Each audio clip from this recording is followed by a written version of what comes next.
It's a beautiful day today in the neighborhood. Welcome to Monday. Another beautiful day, another wonderful Monday, and brand new possibilities with God. Welcome. The other day, I was having dinner with my family, and we were talking about one of our cousins, let me call him that loved to eat at the buffet, and how he used to fill himself up at the buffet and have to lie down and snooze afterwards while his food digested. And in thinking about that, it made me think about my spiritual life, that I should be filled with the fullness of God. I should be filled with the Holy Spirit, but not as my cousin was filled that needed to sit down and sleep. I should be filled a different way. Which way should I be filled? Which way should I be filled for my spiritual life to grow? Well, I'm glad you asked me that question. But before then, I want us to turn to a few scriptures. First of all, I want us to turn to Ephesians chapter 5. Ephesians chapter 5, and we're going to read verse 18. This is the King James Version.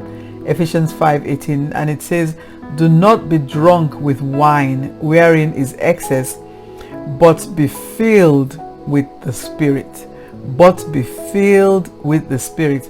Give you another verse. It says in Micah 3 verse 8, and it says, "But truly I am full of the power by the Spirit of the Lord." I am full of the power by the Spirit of the Lord. Let me give you one more example, and then I'll talk a little bit more about being filled. And this is from Acts chapter 4. We're going to look at verse 8. Acts chapter 4 verse 8 says, "Then Peter, filled with the Holy Spirit, said to them, rulers and people and elders of Israel." Then Peter, filled with the Holy Spirit.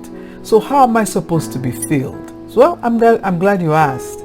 Have you ever seen those boats or ships on the high seas, especially the older ones that have sail upon sail upon sail?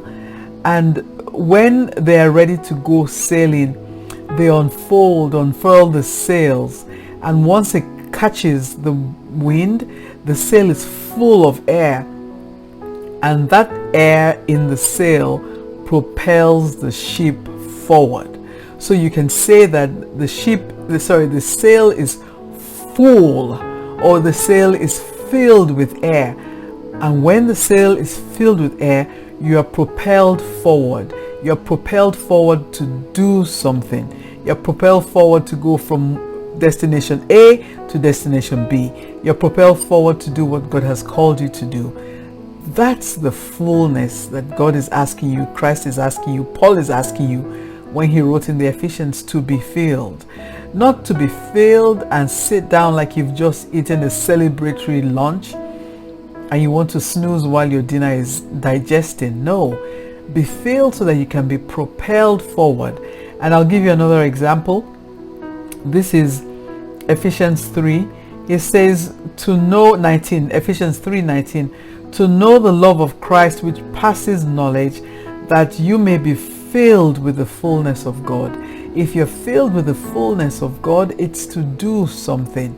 If you're filled with the Holy Spirit, it's to do something. Look at the example of Peter, and I'll read it again.